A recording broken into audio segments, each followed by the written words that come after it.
La Bible. Un texte sacré rempli des manifestations fantastiques d'une terrifiante force surnaturelle. Est-ce à tort qu'on les a attribués à Dieu? Il s'agissait peut-être de phénomènes extraterrestres. Qu'en est-il de l'étincelante roue, emboîtée dans une roue, qui descend sur le prophète dans le livre d'Ézéchiel? Sodome et Gomorrhe ont-elles vraiment agonisé dans les flammes et l'odeur du soufre, comme le raconte la Genèse? Dans l'Exode, une présence céleste guide les pas de Moïse dans sa traversée du désert. Réalité ou fiction? Faut-il y voir la main de Dieu? Ou au contraire, faut-il y déceler la présence des ovnis dans la Bible?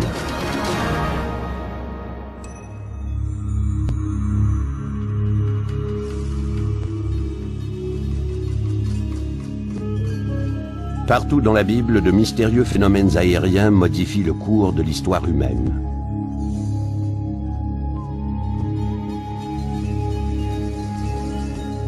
Aux yeux des théologiens, ces histoires sont une preuve incontestable de la présence et des œuvres de Dieu. Certains historiens contemporains contestent ces interprétations et y opposent leur théorie des interventions extraterrestres. Les extraterrestres sont peut-être impliqués dans l'évolution humaine depuis des millénaires. Il est même possible qu'ils aient communiqué avec nos ancêtres bibliques. En étudiant la Bible, on découvre de nombreuses manifestations d'ovnis et des comptes rendus de leur contact avec l'humain. Entre autres, le chariot de feu qui a enlevé Élie et l'a emmené dans les cieux. Élie compte parmi les prophètes juifs les plus vénérés de son époque. Les ufologues croient que le récit biblique de sa rencontre avec des chariots de feu est en réalité la description d'une visite extraterrestre.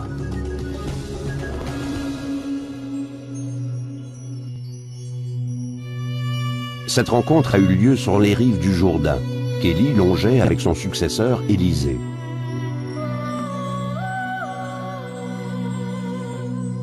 Dans le passé, Élie avait contrarié de nombreux chefs religieux et il craignait pour sa vie. Élie a demandé à Dieu de l'aider. Il était avec un jeune homme, Élisée, qui n'a rien vu. Mais soudain, des chariots de feu sont apparus. Voici, un char de feu et des chevaux de feu les séparèrent l'un de l'autre. Et Élie monta au ciel dans un tourbillon.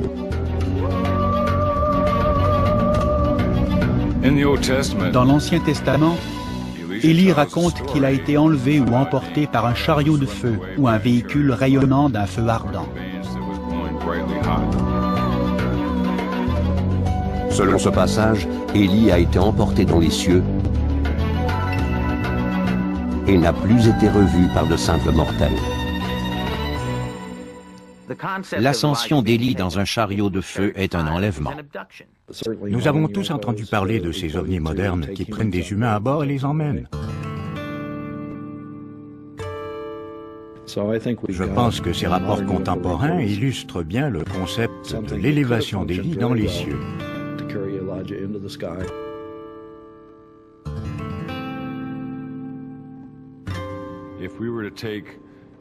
Si on étudie la description d'Élie en la comparant au compte-rendu des gens qui affirment avoir été emmenés à bord d'une soucoupe volante ou d'un ovni, on peut facilement penser qu'il s'agit d'événements semblables que les anciens décrivaient en fonction de leur propre système de référence.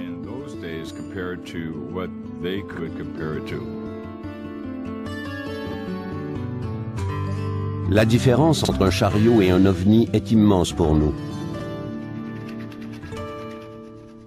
Pourtant, certains prétendent qu'il s'agit d'une simple question d'interprétation. À l'époque, le chariot était un moyen de transport. C'est probablement le seul mot dont ils disposaient pour décrire un objet mouvant. Ils ont donc décrit un véhicule rayonnant ou lumineux ou qui semblait en feu. C'était sans doute leur seule façon d'expliquer le phénomène de ces véhicules dans les cieux.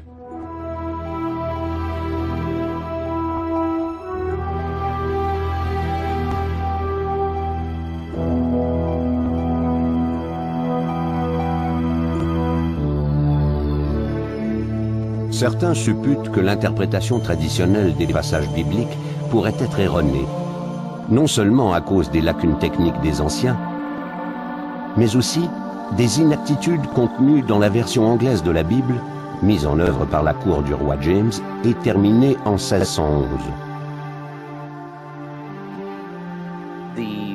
Au XVIIe siècle, les courtisans du roi James ne parlaient pas la même langue que les roturiers. Leur anglais était passablement différent du leur.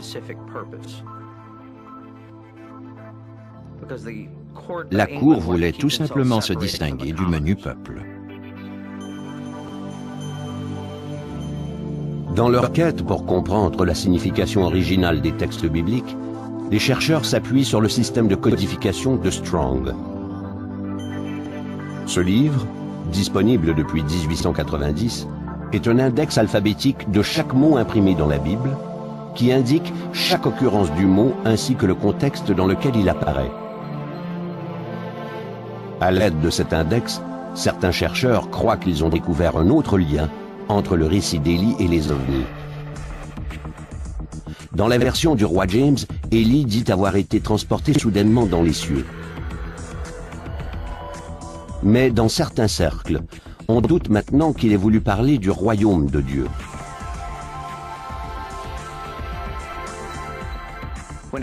À la cour du roi James, le mot « ciel » voulait tout simplement dire « ciel » et non « paradis ».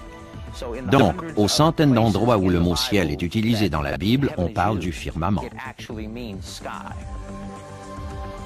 Il n'y a aucune mention du fait que ce ciel pourrait équivaloir à une sorte de récompense.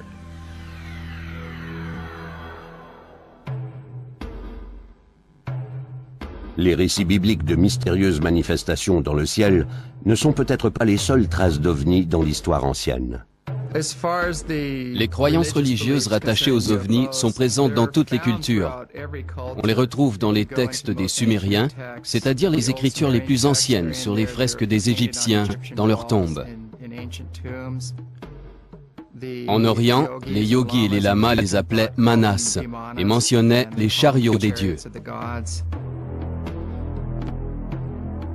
Au Pérou, il y a des millénaires, les Nazca ont tracé des lignes absolument droites d'une précision étonnante qui traversaient le paysage pour former une plaine de 60 km de longueur par 1,6 km de largeur.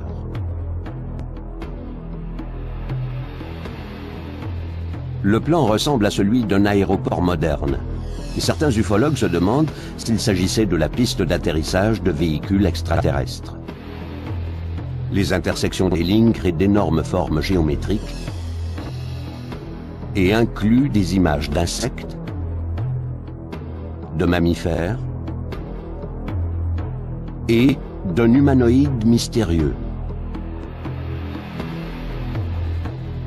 qui pourrait être la représentation d'un homme en combinaison spatiale.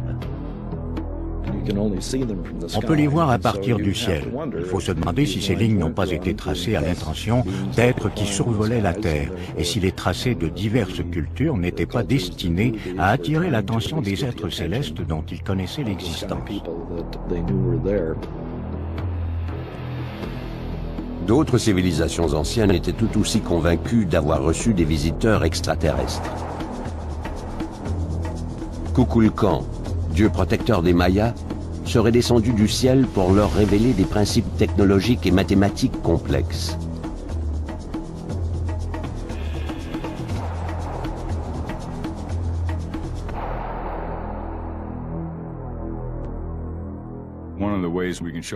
C'est d'autant plus probable qu'on ne peut nier les connaissances mathématiques supérieures des Mayas.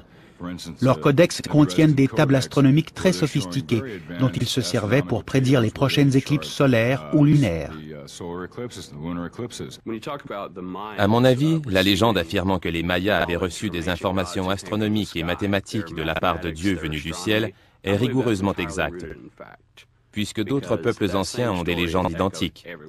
Les Amérindiens de l'Amérique du Nord et du Sud, les Chinois, tout l'Orient et aussi l'Inde. Tous ces peuples racontent d'une façon ou d'une autre que les dieux sont venus du ciel pour apporter la technologie à l'homme.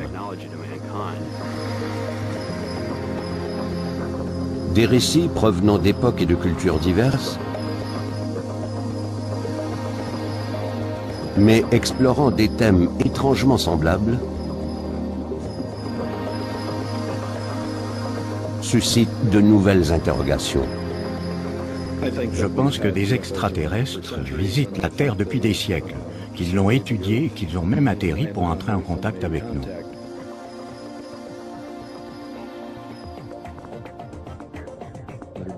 Certains de leurs actes ont certainement eu un impact radical sur l'évolution humaine. La religion élaborée dans la Bible en est un exemple probant.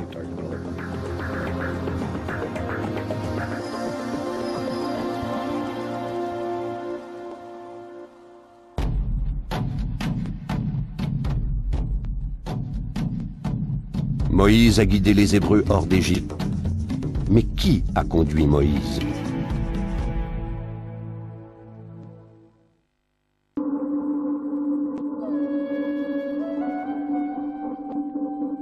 Le grand exode des Juifs hors d'Égypte est un moment crucial du développement de la religion judéo-chrétienne.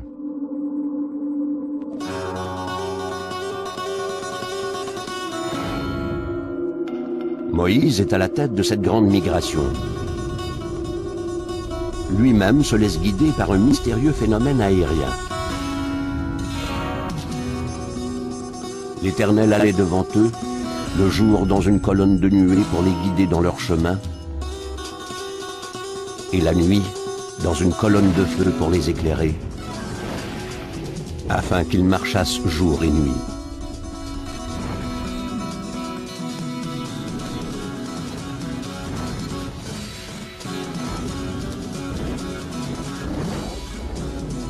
C'est l'élément du récit qui intrigue particulièrement les ufologues modernes. Quel était ce mystérieux protecteur ?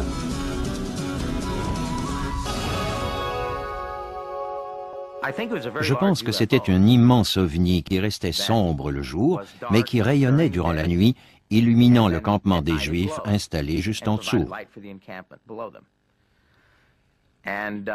À mon avis, il pouvait planer au-dessus d'eux pendant des semaines, voire des mois.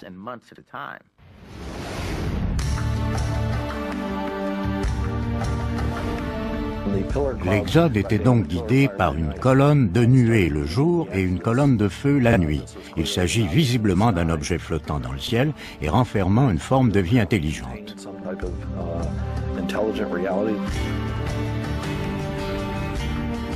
En fait, un être intelligent qui a été en communication avec Moïse durant tout l'Exode. Les ovnis jouent à suivre le guide et l'ovni est visiblement ce guide.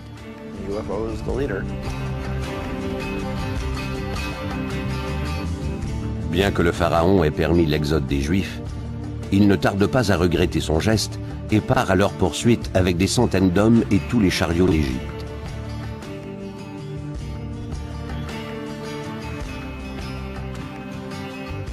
L'issue de cette poursuite est décrite dans l'un des passages les plus captivants de la Bible.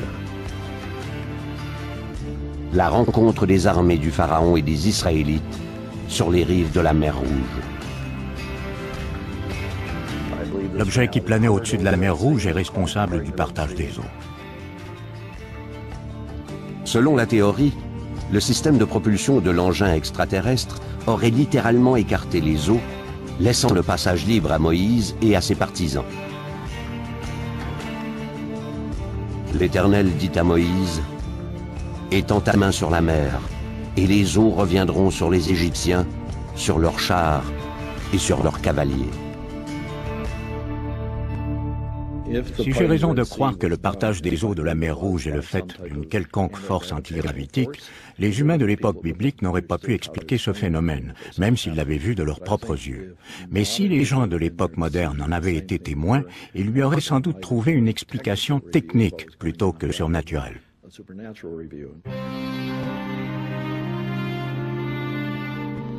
Même s'il a échappé aux Égyptiens, le peuple d'Israël subit de nombreuses épreuves durant son voyage vers le pays où coule le lait et le miel.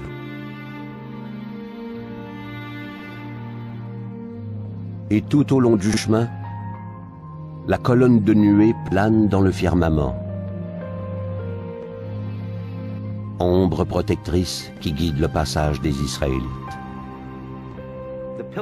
Durant le jour, cette colonne de nuée leur servait littéralement d'auvent. Ils ont traversé une région sauvage où la température pouvait facilement atteindre les 50 degrés Celsius et ils y ont passé 40 ans.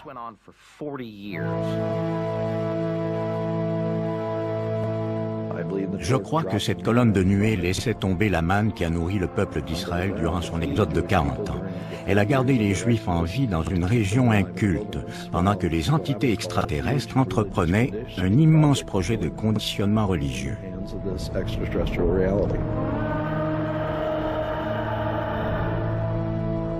Selon certaines interprétations modernes, l'OVNI ne leur procurait pas que gîte et nourriture. Tandis que les Israélites s'approchaient du mont Sinaï, la colonne de nuée a communiqué avec eux pour la deuxième fois. L'Éternel dit à Moïse, « Sois prêt de bonne heure, et tu monteras dès le matin sur la montagne de Sinaï. Tu te tiendras là devant moi, sur le sommet de la montagne. » Quand Yahvé atterrit sur la montagne, il a averti les Juifs de ne pas s'en approcher, mais il a permis à Moïse de continuer son chemin. Moïse a gravi la montagne et est apparemment monté à bord du vaisseau qui s'y était posé.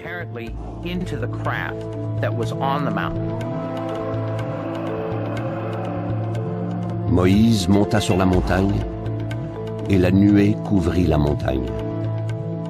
L'aspect de la gloire de l'Éternel était comme un feu dévorant sur le sommet de la montagne aux yeux des enfants d'Israël. Et Moïse entra au milieu de la nuée. Les théoriciens modernes conjecturent que Moïse n'est pas resté sur la montagne, mais qu'il est monté à bord d'un ovni. On dit que quand il est redescendu, son visage brillait ou rayonnait.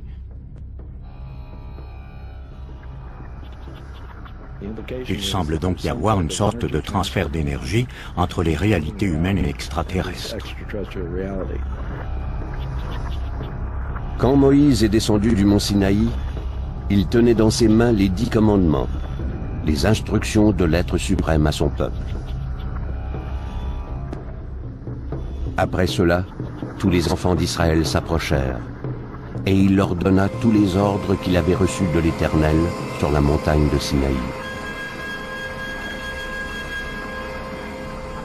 Si l'énorme colonne céleste était un ovni, et si ses occupants ont établi les bases morales de la société israélite, quelle a été la réaction du peuple? Selon Moïse, l'entité présente dans la colonne de feu et la colonne de nuée n'était nul autre que Yahvé. Yahvé est le nom du Dieu national ou tribal d'Israël.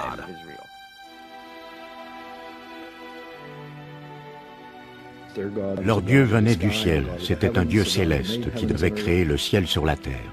Je ne pense pas que les Hébreux aient eu du mal à croire à la présence de Dieu dans une colonne de feu ou de nuée ou dans un ovni. Certains pensent que l'influence des ovnis ne se limite pas à la Bible des Juifs et qu'elle est présente dans la foi chrétienne. Des milliers d'années après l'Exode, le Nouveau Testament décrit la transfiguration de Jésus.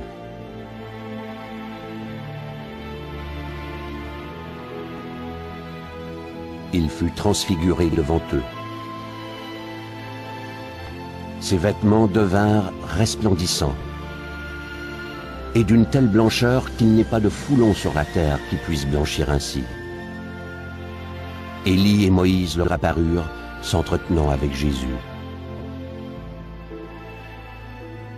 C'était surprenant de voir Moïse et Élie sur la montagne avec Jésus. Moïse était mort depuis des siècles, et même si le décès d'Élie n'avait jamais été constaté, il avait été enlevé dans un chariot de feu et n'avait jamais été revu sur terre.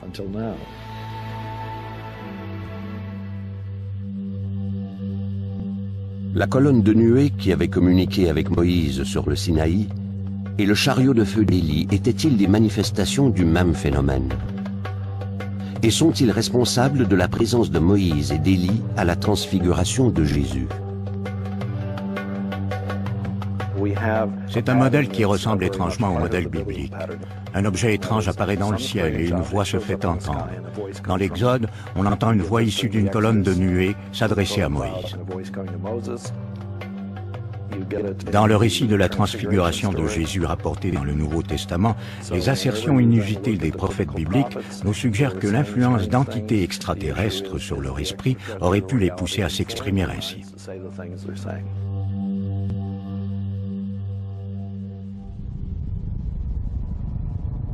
Dans quelques instants, la rencontre du troisième type d'un prophète de l'Antiquité.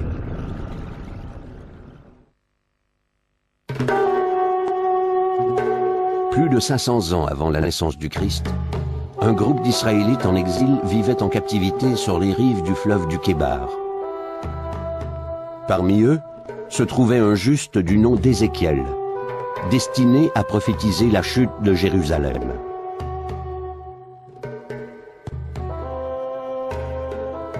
Il prêchera aussi un message d'espoir et de salut. Mais avant tout, Ézéchiel est enchanté par une vision céleste. Je regardai, et voici, il vint du septentrion un vent impétueux, une grosse nuée, et une gerbe de feu qui répandait de tous côtés une lumière éclatante, au centre de laquelle brillait comme de l'airain poli, sortant du milieu du feu. Ézéchiel croit qu'il a rencontré Dieu.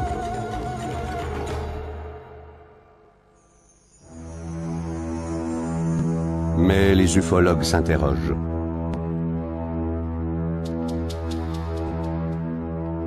Plus que tout autre récit biblique, la description détaillée de la vision d'Ézéchiel a été soigneusement étudiée et analysée par des chercheurs convaincus qu'il s'agissait plutôt d'une manifestation extraterrestre.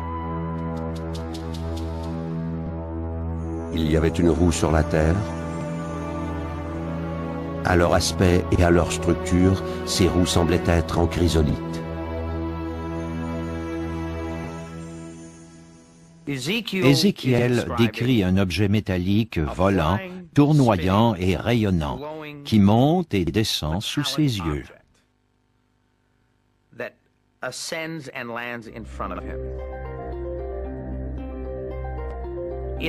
Les gens de notre époque décrivent des objets volants, tournoyants et rayonnants, qui montent et descendent sous leurs yeux, tout comme ceux qu'on décrit dans la Bible.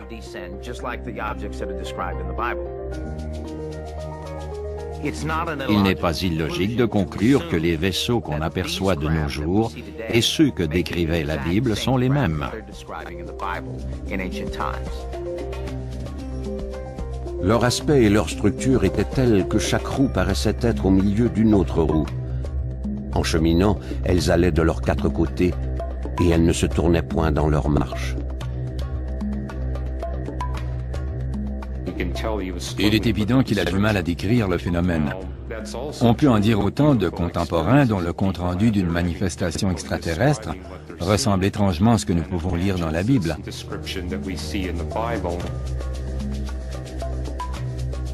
Elles avaient une circonférence et une hauteur effrayantes.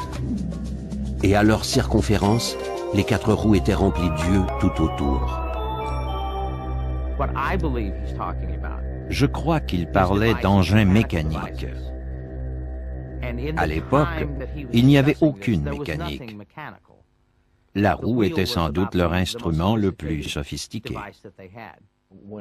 Quand il a vu ces roues dans le ciel, Ézéchiel a pu croire qu'il observait une manifestation surnaturelle. Mais il s'agissait peut-être simplement de haute technologie. Comment peut-on faire la différence entre le surnaturel et une technologie très avancée? Plus la technologie d'une réalité évolue, plus elle se confond avec le surnaturel. Au centre encore, apparaissaient quatre animaux dont l'aspect avait une ressemblance humaine. Ils allaient où l'esprit les poussait à aller, et les roues s'élevaient avec eux, car l'esprit des animaux était dans les roues.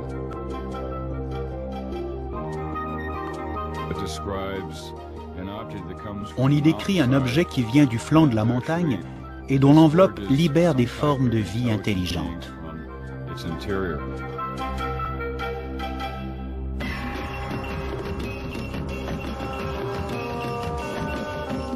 Quant à la figure de leur face, ils avaient tous une face d'homme. Tous quatre une face de lion à droite, tous quatre une face de bœuf à gauche, et tous quatre une face d'aigle.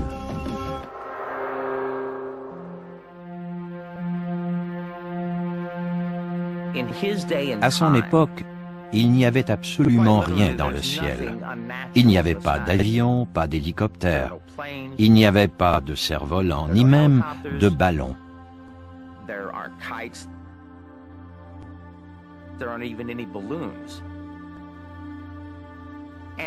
Et à cette époque reculée, rien ne bougeait sans être vivant ou mu par un être vivant. Il a donc fait une analogie avec des créatures vivantes.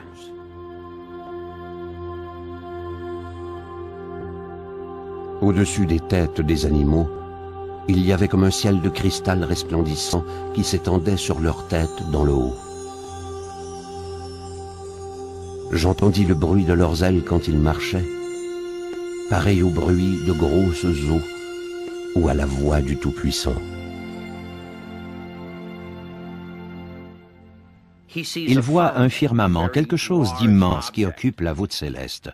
Nous avons soumis la question à de nombreux ingénieurs et la plupart croient qu'il décrivait un train d'atterrissage.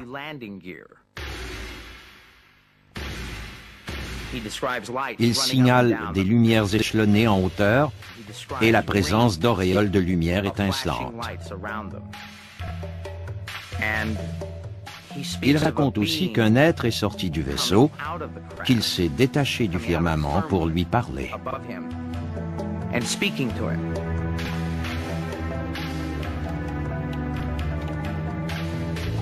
Si ces visiteurs étaient d'origine extraterrestre, pourquoi ont-ils communiqué avec Ézéchiel? Leur première rencontre avec Ézéchiel leur a peut-être permis de prendre le contrôle de son esprit.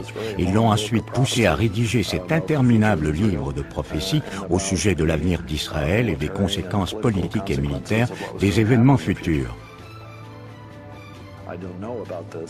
Il me semble que si on finit par admettre que les phénomènes extraterrestres sont réels, les théologiens devront se pencher sur la question.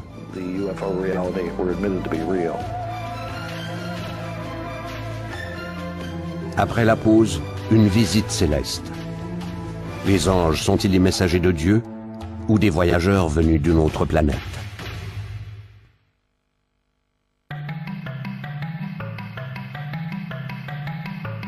Les anges. Les divins messagers de Dieu. Leurs formes éthérées ornent les arts et l'architecture depuis des millénaires, partout dans le monde. Cités des centaines de fois dans la Bible, les anges ont assisté à de nombreux phénomènes importants de l'histoire ancienne.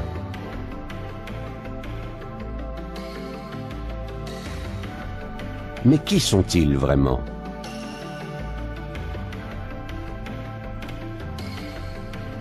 Certains ufologues prétendent que les anges étaient en fait des formes de vie extraterrestres. J'aurais tendance à croire que les anges de la Bible et du Coran possédaient les mêmes pouvoirs surnaturels que nous attribuons aujourd'hui aux occupants des ovnis, c'est-à-dire aux extraterrestres.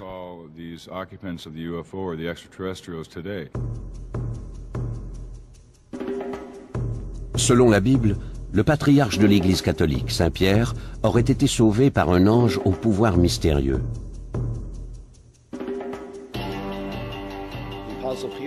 L'apôtre Pierre avait été jeté en prison. Pour s'assurer qu'il ne s'échapperait pas, on l'avait enchaîné dans sa cellule et il y dormait entre deux gardes. Et voici, un ange du Seigneur survint et une lumière brilla dans la prison. L'ange réveilla Pierre en le frappant au côté et en disant « Lève-toi promptement ». Les chaînes tombèrent de ses mains. l'ange a fait sortir Pierre de sa cellule sous le nez des gardes inconscients. Quand Pierre et l'ange sont sortis de la prison, la porte s'est ouverte pour les laisser passer. Ils sortirent et s'avancèrent dans une rue. Aussitôt, l'ange quitta Pierre. Cependant, le passage de la Bible ne dit pas comment l'ange a réussi à pénétrer dans la prison. Il est possible que l'ange ait pu traverser des murs solides. Ce pouvoir a été relevé dans certaines manifestations extraterrestres modernes. Des théoriciens modernes ont étudié d'autres passages de la Bible en y cherchant un lien entre les anges et les extraterrestres.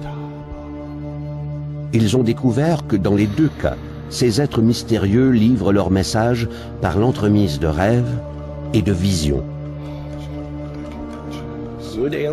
Les extraterrestres, ces visiteurs venus de l'espace, sembleraient avoir utilisé notre subconscient et nos rêves pour nous dicter leur volonté. C'est ce que rapporte l'évangile de Matthieu. Voici, un ange du Seigneur apparut en songe à Joseph et dit « Lève-toi, prends le petit enfant et sa mère, fuis en Égypte et reste-y jusqu'à ce que je te parle. » Joseph est prévenu en rêve de quitter la ville immédiatement, car Hérode va tenter de tuer Jésus.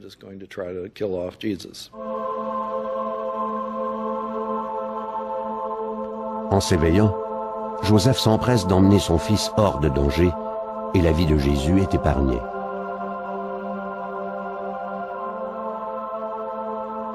La question des rêves est importante dans la vie psychique judéo-chrétienne, mais il nous est impossible d'y repérer l'intervention directe des extraterrestres.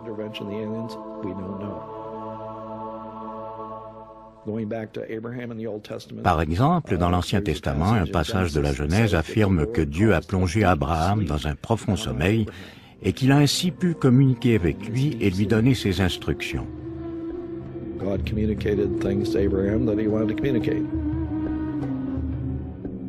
Abraham aurait également eu des contacts directs avec des anges. Bien qu'elles soient d'origine surnaturelle, ces créatures célestes pouvaient être confondues avec de simples mortels. Dans la Genèse, on raconte qu'un jour, 3 visiteurs sont venus à la rencontre d'Abraham. Il ne sait pas que ce ne sont pas des humains, et il agit comme on le faisait au Moyen-Orient. Il les accueille chaleureusement, il les invite à se restaurer, et il demande à son épouse Sarah de l'aider à préparer la nourriture.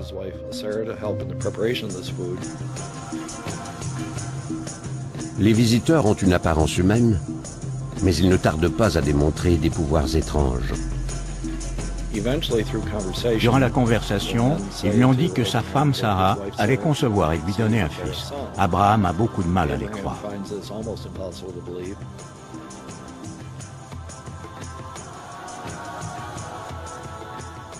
Son épouse Sarah, qui errait non loin de la tente, s'est mise à rire intérieurement, sans faire de bruit, et les 3 hommes l'ont accusée de se moquer, ce qu'elle a nié. On peut croire qu'il s'agissait de transmission de pensée ou de télépathie. Le pouvoir de ces êtres de lire dans l'esprit d'Abraham et de Sarah est encore le sujet de bien des débats.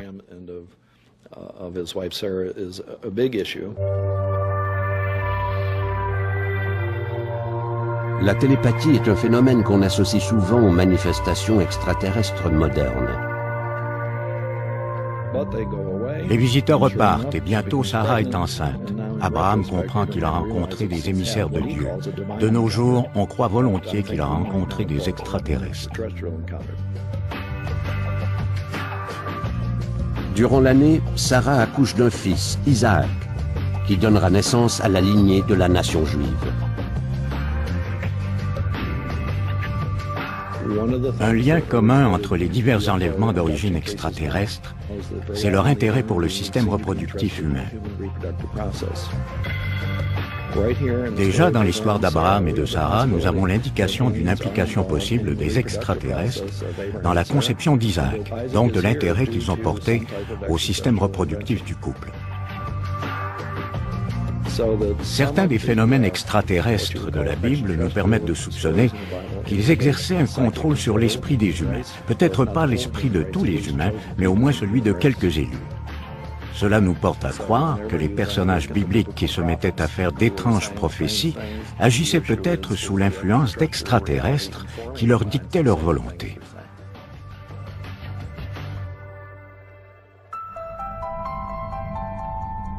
Après la pause, le brasier incandescent qui a détruit Sodome et Gomorrhe est-il imputable à Dieu ou à une intervention extraterrestre?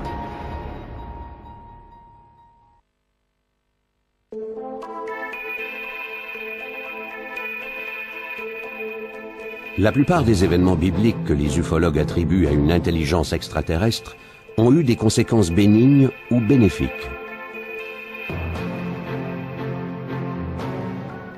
Cependant, il y a des exceptions, illustrées par le récit de la destruction de Sodome et de Gomorrhe.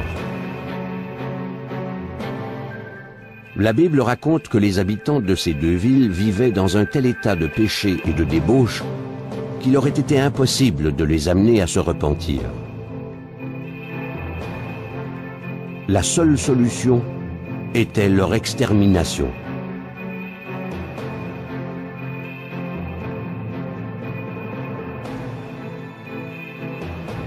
Alors l'Éternel fit pleuvoir du ciel sur Sodome et sur Gomorrhe du soufre et du feu, de par l'Éternel. Il détruisit ces villes. Dans son best-seller, publié en 1968, Les chariots des dieux, Eric Von Daniken nous offre sa propre vision de la destruction de Sodome et Gomorrhe. Le livre d'Eric Von Daniken suggère que Sodome et Gomorrhe ont pu être détruites par des extraterrestres en possession d'armes nucléaires. Il en serait venu à cette conclusion en lisant dans la Bible que les cieux avaient craché sur eux des flammes et du soufre. Les habitants de la Terre ne le prendraient sûrement pas à la légère s'ils apprenaient de sources sûres que les extraterrestres ont détruit des villes entières parce qu'elles leur déplaisaient.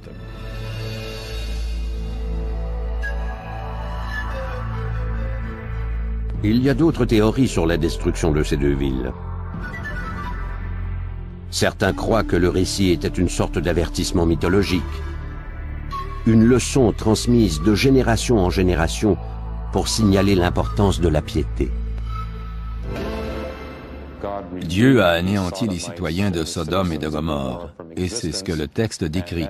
Il fit pleuvoir du ciel du soufre et du feu, et il détruisit ces villes. Le texte nous annonce qu'une civilisation humaine dépravée ne peut être sauvée.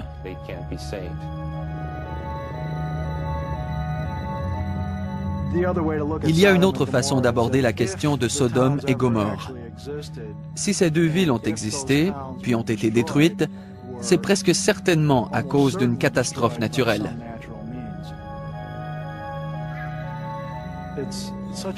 Affirmer que l'homme était mauvais et qu'il méritait donc une punition est une métaphore religieuse très classique.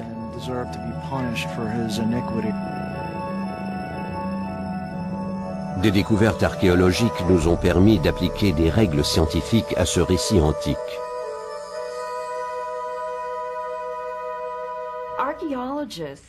Des archéologues qui étudiaient la plaine sud-est de la mer Morte ont localisé l'emplacement hypothétique des villes de Sodome et de Gomorrhe.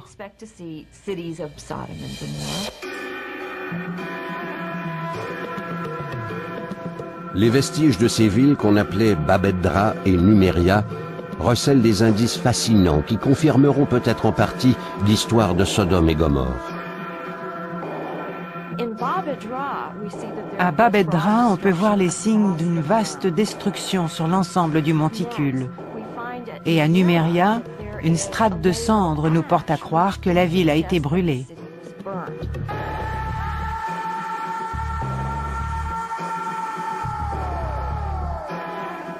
Mais on ne peut pas faire la preuve scientifique des causes de leur destruction. Et on ne peut donc que spéculer sur leur sort.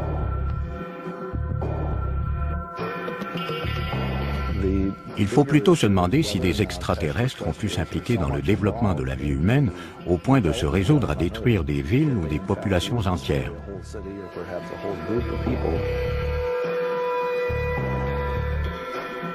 La notion que le Dieu de la Bible et ses anges étaient peut-être des extraterrestres venus d'une autre planète peut nous sembler radicale. Mais bien avant notre époque, d'autres humains semblent avoir fait la même découverte. Au XVe siècle, quand la représentation artistique des scènes bibliques a fait son apparition, de mystérieux objets en forme de soucoupe erraient dans le ciel de ses œuvres. Les œuvres artistiques datant de la Renaissance sont fascinantes. On y voit des représentations d'ovnis associées à la Vierge ou à Jésus en croix. En arrière-plan, on voit un petit point noir ou un ovni en forme de soucoupe coiffé d'une coupole. Et ces œuvres ont été exécutées avec un recul de 1500 ans.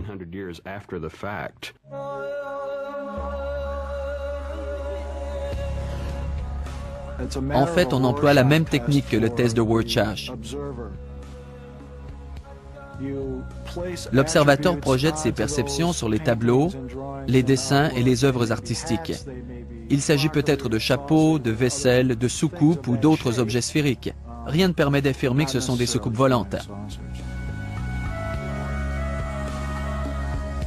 De plus en plus de gens croient en l'existence d'ovnis d'origine extraterrestre. La religion organisée elle-même refuse de nier catégoriquement leur existence. Le Vatican a publié un communiqué disant qu'il ne faut ni les craindre ni les diaboliser.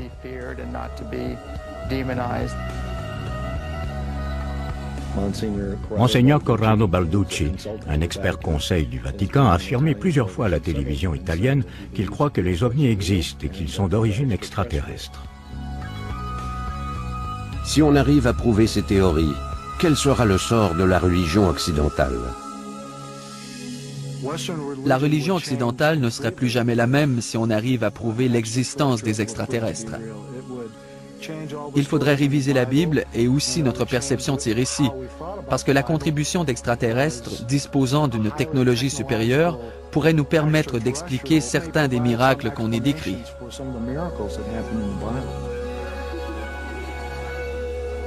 En l'absence de preuves concrètes prouvant ou réfutant l'existence des ovnis, leurs partisans doivent s'accrocher à leur foi. Tout comme ceux qui croient en Dieu.